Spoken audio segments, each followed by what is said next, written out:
आयुष्यामध्ये माता पिता जिवंत असतानाच त्यांची सेवा करावी, ते मरण पावल्यानंतर दान धर्म ह्या गोष्टी कराव्या, परंतु जिवंतपणे त्यांचा वनवास जर झाला, पुन्हा मेल्यानंतर काय फायदा हो?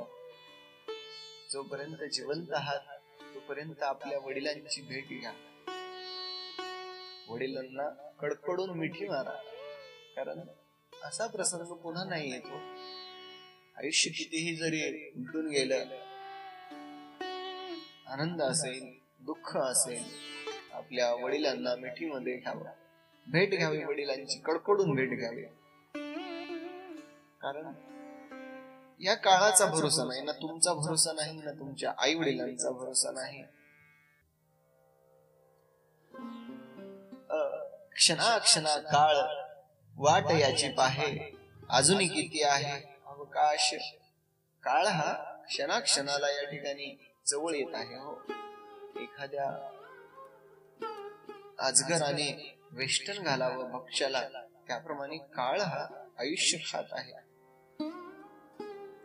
नाशवंत देह जाणार सकळ, आयुष्य खातो काळ सावधान. जोपर्यंत तुमचं आयुष्य आहे, तुमच्या माता पित्यांचं आयुष्य आहे, तोपर्यंत माता पित्यांची सेवा करा, त्यांना दुःख देऊ नका. तुमच्यासाठी त्यांनी खूप केलं आयुष्यामध्ये. आणि कथेकडे वळूया. विठोबाचे आई वडील त्यांना सोडून वैकुंठ भुवनाला गेले.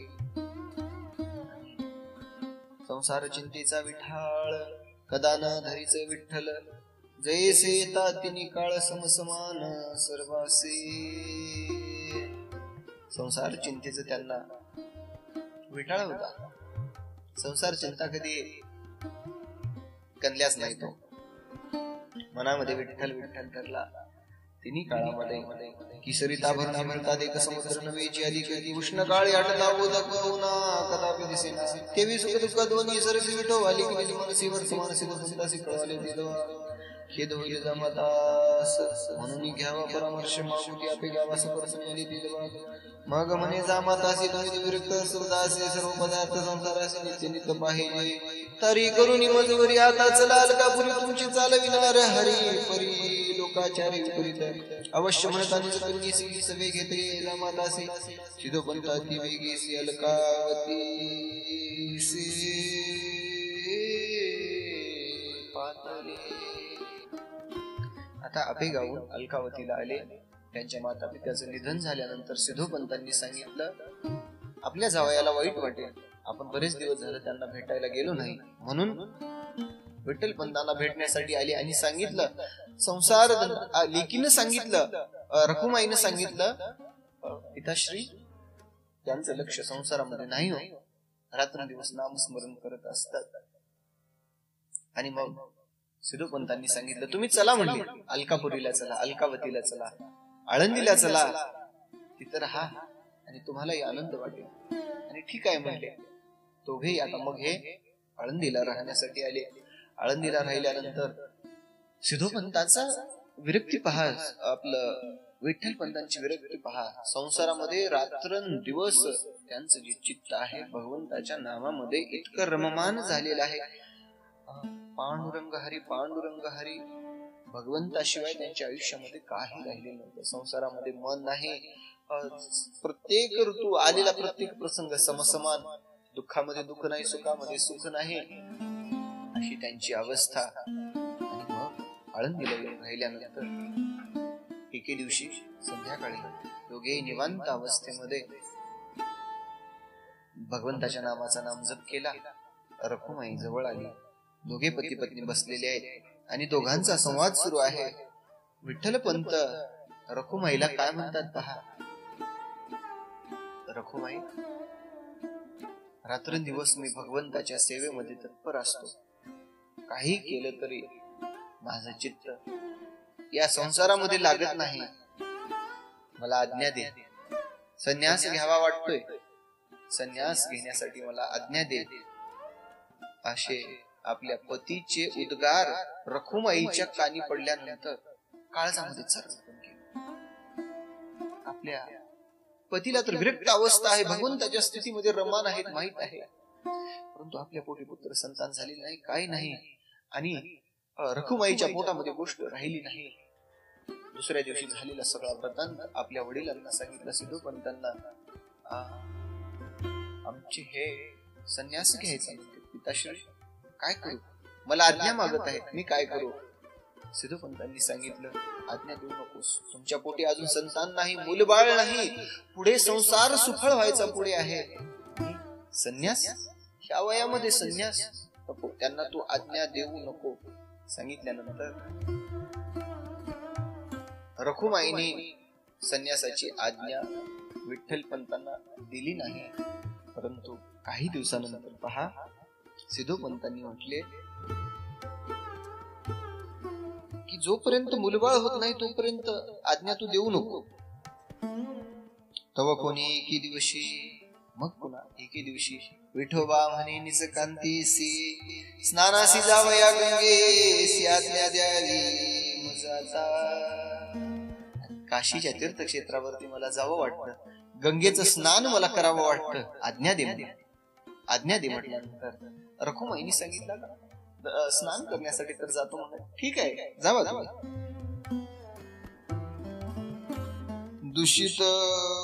दूषितपणी असता जाण अवश्य, कांता बोली वचन समाधान मनी पाहून आनंदवनासी पातला. आणि काशी क्षेत्रामध्ये आले. आणि मग कसं संसारामध्ये सुटले पहा. जैसा गारुड्यापासून नाग सुटला, अरण्यात वारुणी प्रवेशला, की पिंजऱ्यात रावा उडाला, जाऊन बैसला वृक्षावरी, की कुटिलाचे सभेतून उठता साधूसी समाधान, की पतिव्रता जारिनीतून आली पळून एकांती. जसा गारुड्यापासून नाग सुटला, अरण्यामध्ये वारुळी प्रवेशला किंवा पिंजऱ्यामधून पोपट उडाला, तसे या ठिकाणी विठोबा संसारामधून बाहेर पडले आणि काशीच्या तीर्थक्षेत्रामध्ये आले. काशीच्या तीर्थक्षेत्रामध्ये आल्यानंतर भगवंताच्या नामाचा नाम जप अखंड सुरू आहे. राम कृष्ण हरी राम कृष्ण हरी राम कृष्ण हरी राम कृष्ण हरी, श्रीराम जय राम जय जय राम, श्रीराम जय राम जय जय राम. भगवंताच्या नामाचा जप सुरू आहे. लक्ष द्या, लक्ष द्या. कथा कुठपर्यंत आली? संसारामध्ये मन लागत नाही, मन लागत नाही म्हणून संसार सोडून या ठिकाणी काशीच्या तीर्थक्षेत्रामध्ये आले. आणि काशीच्या तीर्थक्षेत्रामध्ये आल्यानंतर रामानंद स्वामीच्या मठावरती आले. स्वामींच्या मठावरती आले. श्रीपाद स्वामींना या ठिकाणी मनोभावी वंदन केलं. आणि मनामध्ये जो भाव होता, स्वामी संन्यास घ्यावा, आणि मग रामानंद स्वामींनी विचारलं, संन्यास घ्यावा म्हणते, तुमच्या मागे पुढे कोणी, तुम्हाला काही मुलबाळ आहे का, तुमचं लग्न झालं का, माता पिता काय करतात? त्यावेळी सांगितलं, मला कोणी नाही मागे पुढे, मी एकटा आहे, म्हणून तर माझं मन या संसारामध्ये लागत नाही, मला आज्ञा द्या, मला संन्यास द्या. म्हणाल्यानंतर रामानंद स्वामींनी संन्यास दिला.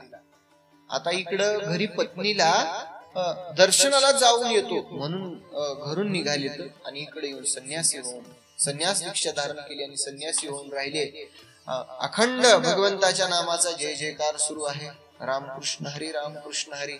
आणि आपलं जे नाव होतं विठोबा, विठ्ठलपंत हे जे नाव होतं, हे नाव संन्यास घेतल्यानंतर नाव, कुळ, गोत्र सगळं सोडून दिलं. संन्यासाला कुळ गोत्र काही नाही, आणि नवीन नाव धारण केलं, चैतन्य.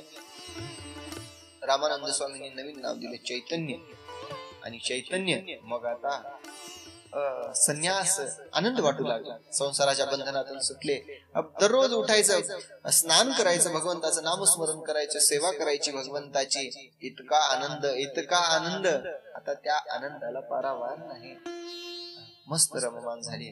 परंतु गोष्टी जास्त दिवस लपून राहत नाही. तो कुठल्याही असतील, मग तो फिरत फिरत फिरत फिरत समाचार, तो वृत्तांत आळंदी पर्यंत येऊन पोहोचला.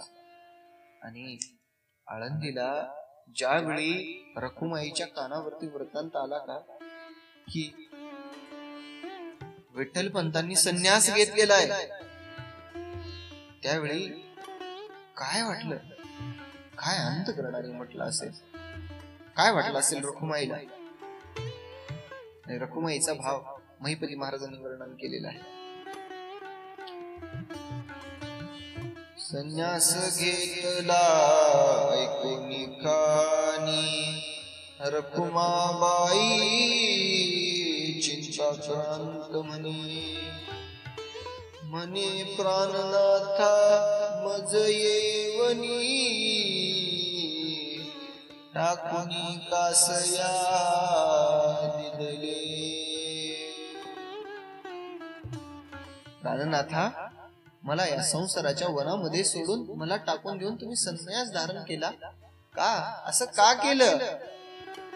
पांडव वियोगे जैसी द्रौपदी सती की नळ वियोगे रडे दमयंती की हरिश्चंद्राविन तारामती दुःखानळे आहाळे. पांडवाच्या वियोगाने जशी द्रौपदी माता दुःखित झालेली होती, नळाच्या वियोगाने जसं दमयंती रडत होती आणि हरिश्चंद्र राजा तारामती ज्याप्रमाणे दुःख वियोगामध्ये होती, त्याप्रमाणे रखुमाईला दुःख झालं. सत्यवानासी येता मरण सावित्री सांडू पाहे प्राण की जय देवाचे ऐकोनी निर्वाण पद्मावती मूर्छिता. सत्यवान ज्यावेळी मरण पावले, सावित्री आपला प्राण त्यागते, प्रयत्न करते, सांडूप आहे प्राण. आणि जयदेवाचं ज्यावेळी निर्वाण ऐकलं, त्यावेळी पद्मावती कसं मूर्छित झाली. तशी दुःख अवस्था, अतिशय दुःखद प्रसंग रखुमाईच्या आयुष्यामध्ये आलेला आहे. ते कानी ऐकोनी संन्यास वार्ता रडे आक्रोशी पतिव्रता समाधान करिता माता पिता मग धैर्य चित्ता आवरिले. आयुष्यातलं सगळं संपल्यासारखं वाटू लागलं. काही राहिलं नाही माझ्या आयुष्यामध्ये आता. माझा प्राणनाथ मला सोडून संन्यास धारण केला. या संसाराच्या दुःख सागरामध्ये माझ्या प्राणनाथाने मला एकट्याला सोडून संन्यास धारण केला. काय करू मी आता, काय करू? दुःखानं हंबरडा फोडून रडू लागली रखुमाई. माता पित्यांनी समजावून सांगितलं, बाई, आयुष्यामध्ये नशिबामध्ये जो भोग माणसाचा येतो का, तो आपण भोगलाच पाहिजे. करता करविता ईश्वर आहे. काय करायचं, करणारा सगळाच्या सगळा ईश्वर आहे. आपलं काही चालत नाही बाई, नशिबापुढे काही चालत नाही. आपल्या आयुष्यामध्ये आलेला भोग आपल्याला भोगूनच पूर्ण करावा लागतो. धीर धर. माता पित्यांनी सांगितलेले वृत्तांत या ठिकाणी ऐकला, मनाला थोडस शांत केलं आणि मग सगळंच्या सगळं आपलं मन भगवंताच्या चरणावरती अर्पण केलं. मग सेवा करू लागल्या. अश्वत्थाची सेवा करू लागल्या, म्हणजे पिंपळाच्या वृक्षाची सेवा करू लागल्या. दररोज सकाळी स्नान करावं, स्नान केल्यानंतर पिंपळाच्या वृक्षाच्या या ठिकाणी प्रदक्षिणा घालाव्या. आणि असंच एके दिवशी अश्वत्थाची सेवा करत असताना, पूजा अर्चा करत असताना, अश्वत्थाच्या पारावरती जो ओटा आहे, ओट्यावरती रामानंद स्वामी बसले होते. श्रीपाद स्वामी म्हणा, रामानंद स्वामी म्हणा, श्रीपाद बसले होते. ध्यान मुद्रा अवस्थेमध्ये बसलेले आहेत, डोळे झाकून बसलेले आहेत. आणि डोळे झाकून बसलेले असताना रखुमाईनं अश्वत्थाच्या पिंपळाच्या वृक्षाच्या प्रदक्षिणा घातल्या. आणि वृक्षाच्या प्रदक्षिणा घालून साधू बसलेले आहेत, साधूचं दर्शन घ्यावं म्हणून श्रीपाद स्वामी जवळ आल्या आणि पाया पडल्या, आशीर्वाद घेतला. परंतु श्रीपाद स्वामी तर मौन अवस्थेमध्ये होते, डोळे झाकलेले होते. परंतु रखुमाईच्या पायामधल्या पैंजनाचा आवाज त्यांच्या कानावरती आला. आणि कोणतरी स्त्री आहे, कोणतरी माता भगिनी आहे, आपला आशीर्वाद घेतलेला आहे. म्हणून पाया पडल्यानंतर आशीर्वाद दिला, अष्टपुत्र सौभाग्यवती भव. आणि श्रीपाद स्वामींचा आशीर्वाद ऐकल्यानंतर रखुमाई हसली आणि हसल्यानंतर मग ऋषीवर्य समाधी अवस्थेमधून बाहेर आले, डोळे उघडले आणि म्हणतात, मातोश्री यात हसण्यासारखं काय आहे? मी आशीर्वाद दिला अष्टपुत्र सौभाग्यवती भव. त्यावेळी रखुमाईने सांगितलं, महाराज तुमचा आशीर्वाद कसा फळाला येईल मला चिंता वाटते. माझ्या पतीने काही दिवसापूर्वीच संन्यास दीक्षा धारण केलेली आहे. मला या संसाराच्या सागरामध्ये एकटं सोडून संन्यास धारण केला आणि अष्टपुत्र सौभाग्यवती भवचा आशीर्वाद तुम्ही मला दिला, कसा सुफळ होईल तुमचा आशीर्वाद. त्यावेळी नवल वाटलं श्रीपाद स्वामींना, तुझ्या पतीने संन्यास धारण केला, तुला या संसारामध्ये या तारुण्य अवस्थेमध्ये एकटं सोडून संन्यास धारण केला. त्या संन्यास देणाऱ्यालाही आणि घेणाऱ्यालाही दोघांनाही पापाचा भागीदार व्हावं लागेल. कोण दिलं संन्यास? त्यावेळी खानाखुना सांगितल्या रखुमाईनं आणि खानाखुना सांगितल्यानंतर लक्षामध्ये आलं की जो विठोबा आला होता, ज्याचं नाव आपण चैतन्य दिलं, तोच आहे. म्हणले आता दुसऱ्याकडे बोट करायला गेलो होतो, इथं हे आपल्याकडेच आलं. कलंक असतानी सांगासी चंद्रमा हसते हसे तारागणासी की क्षारश्वासुनी सागरासी शब्द गंगेसी ठेवत. आणि रखुमाईचं आश्चर्य वाटलं. संन्यास ग्रहण देणाऱ्याचे प्रायश्चित्त द्यावं लागेल. संतानहीन स्त्री आहे, या स्त्रीला टाकून संन्यास ग्रहण केलेला आहे. शास्त्राने यासाठी दंड केलेला आहे. खाना पुस्तनिवाडे तो शब्द येत असे आपणाकडे, म्हणे पुसावयाचे गेलो साकडे, तो वेहरन मजा आले. खाना पुसायला गेलो तर माझ्याकडेच वेहरन आलं. शास्त्राचा बोल सांगायला पाहिलं होतो, परंतु हा कलंक माझ्याच निजंगाला येत आहे. कसं झालं? चंद्राला स्वतः डाग आहे आणि तारांगणाकडे बोट दाखवतो, आणि सागराला क्षारत्व आहे परंतु गंगेकडे बोट दाखवतो, आणि कडवट स्वतःच आहे आणि पक्वानाला नाव ठेवतो. काय करावं? सरळ नासिक आपुले असता आरशावरी कोपतो व्यथा, की दीपकाखाली अंधार असता प्रकाश दावे आणि कसं. अनुचित झालं आणि गुरुवर यांनी म्हणलं, आता आपल्याकडे आलेला आहे, याचा आपलं सारला आपणच केलं पाहिजे. आणि मग गुरुवारी म्हणले, झालेलं झालं, आता काय ते आपल्याला नीट करावं लागेल, सरळ करावं लागेल. म्हणून गुरुवर यांनी सांगितलं, बाई तुझे माता पिता कोण आहेत? माता पिता कोण आहेत? सिद्धोपंत माझे माता आहेत, मी माझ्या माता. जा तुझ्या माता पित्यांना घेऊन ये. घेऊन आल्यानंतर सिद्धोपंत त्या ठिकाणी आले. श्रीपाद स्वामींचे या ठिकाणी वंदन करून श्रीपाद स्वामी विचारलं, कुठे यायचा प्रतार? काशीच्या तीर्थक्षेत्रावरती संन्यास घेतला म्हणे, अशी वार्ता आणि कानी ऐकली. चला माझ्या समवेत. आणि दोघांनाही रखुमाईला आणि सिद्धोपंतांना घेऊन काशीच्या तीर्थक्षेत्रावरती आले. दोघांनाही बाहेर थांबवलं. आतमध्ये आले. चैतन्याला बोलवा. चैतन्य, ज्यावेळी मी तुला दीक्षा दिली होती, संन्यास ग्रहण तू केला होता, त्यावेळी सांगितलास की माझ्या मागे पुढे कोणी नाही, खरं सांग. त्यावेळी सांगितलं. सिद्धोपंतांनी घाबरू लागले. विठ्ठलपंत घाबरू लागले. आता काही खरं नाही आणि आता गुरुला खोटं बोलणं योग्य नाही. आणि सांगितलं, चैतन्य सांग म्हणे, तरुण कांता संताहीन सत्यची टाकून आलो जाण. श्रीपाद ऐकून या वचन रखुमाईस बोलाविले. महाराज, संतानहीन कांता माझी पत्नी, तिला सोडून मी या ठिकाणी आलेलो आहे. आणि असं म्हटल्यानंतर रखुमाईला बोलवलं श्रीपाद स्वामींनी. आणि काय म्हणतात? चैतन्यासी सांगे त्या अवसरी निज कांतेचा अंगीकार करी, स्वदेशा जाऊन सत्वरी स्वधर्माचारी वर्तावे. आता निज कांतेचा अंगीकार करायचा. शास्त्र धर्म काय सांगतो? असं कांतीला असं एकटं सोडतात का? निज कांतीचा अंगीकार कर आणि सुखान संसार कर, हा माझा आदेश आहे. गुरुचा आदेश शिरसावंद्य मानून या ठिकाणी गुरुला प्रणाम करून निघाले.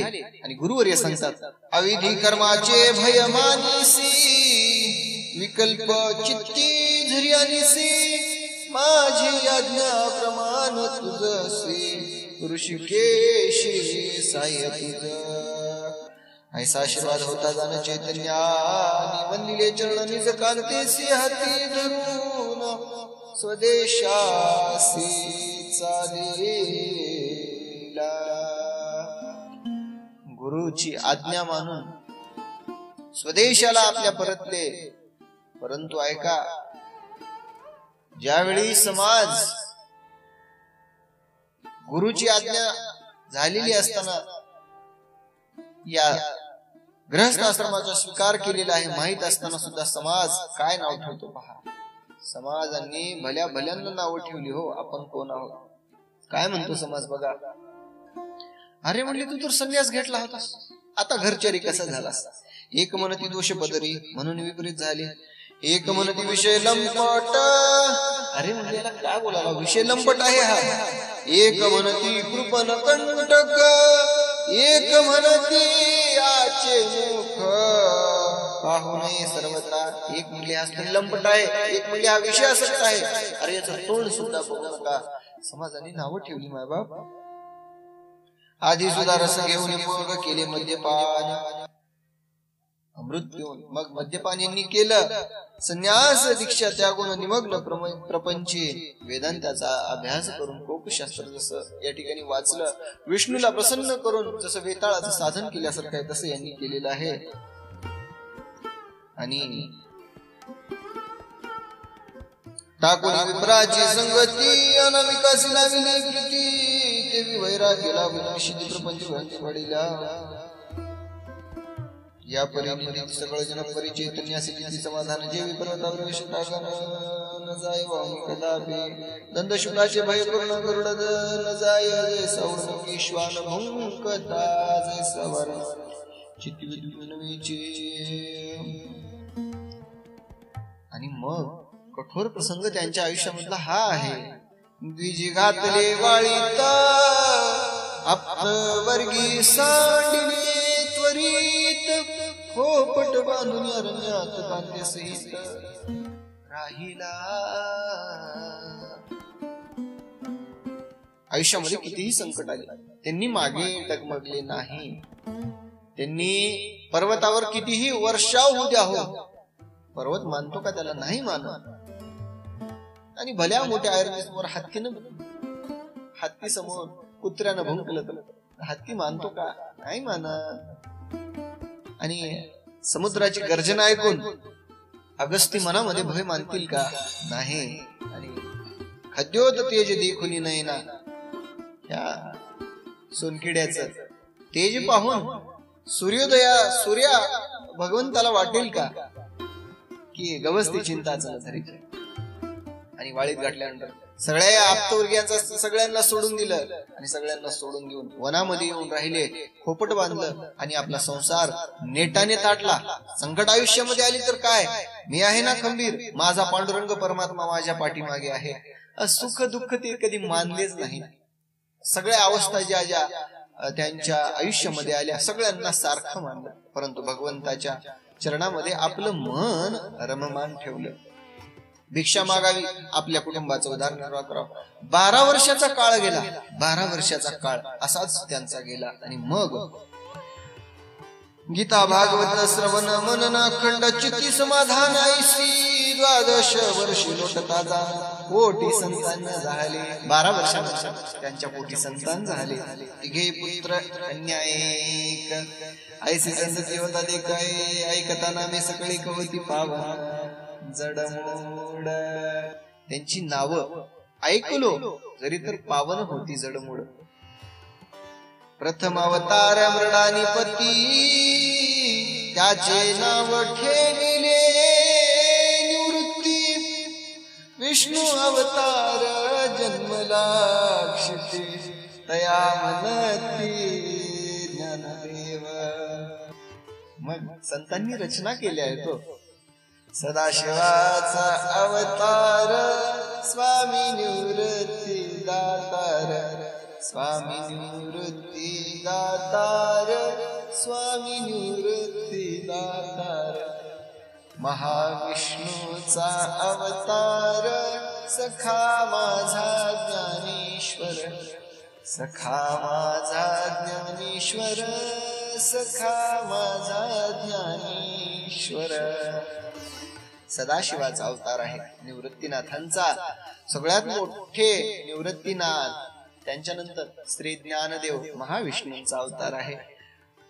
विरंची अवतार सोपान आणि आदिमाया मुक्ता रूपे जान. ब्रह्मदेवाचा अवतार आहे सोपान आणि आदिमायेचा अवतार मुक्ताबाई. आणि रखुमाईला समाधान वाटलं. आणि पुढच्या अध्यायामध्ये त्यांचं चरित्र आहे. श्री माऊली ज्ञानोबा यांचं चरित्र आहे. अतिशय गोड हो, जे चरित्र ऐकल्यानंतर पाहून त्यांच्या मनामध्ये त्यांनी भक्ती मार्गाचा या ठिकाणी अवलंब केला, भक्ती मार्गाचा स्वीकार केला. या जगाला ज्ञानाचा मार्ग ज्ञानोबा यांनी मोकळा करून दिला. माय आहे होती आपली, माऊली म्हणतो आपण, माऊली आणि जगाची माय ज्ञानोबा यांनी सगळ्या विश्वाला. आता विश्वात्मके देवे येणे भाग्यज्ञ तोषावे, तोषोनी मज द्यावे बसाय दान हे. ज्ञानोबा यांच्या रचना जर समजून घेतल्या तर आयुष्याचा उद्धार होईल, सार्थक होईल. उद्या ज्ञानोबा यांचा अध्याय आहे आणि ज्ञानोबा यांचं चरित्र आपण वर्णन करणार आहोत. आणि मग ग्रंथकर्ते या ठिकाणी निरूपण करतात. स्वस्ति श्री भक्त विजय ग्रंथ ऐकता तुष्टेल जगन्नाथ. प्रेमळ ऐका भाविक भक्त. अष्टमाध्याय रसाळ श्रीकृष्णार्पणमस्तु. श्री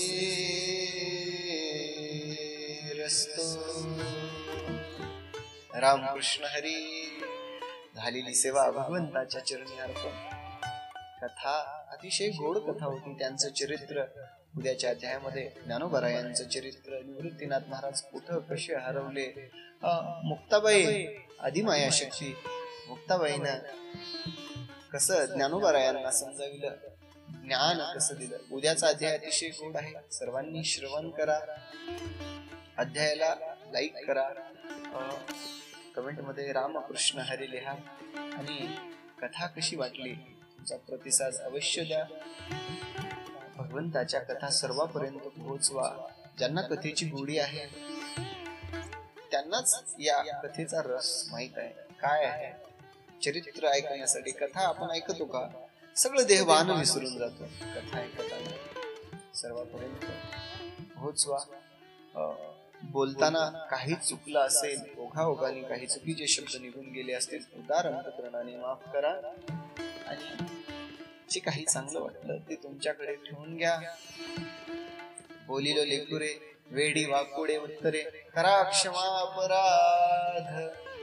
उदार अंतकरणाने क्षमा करून या ठिकाणी कथेला या ठिकाणी इथंच थांबूया. रामकृष्ण हरी. आदेश.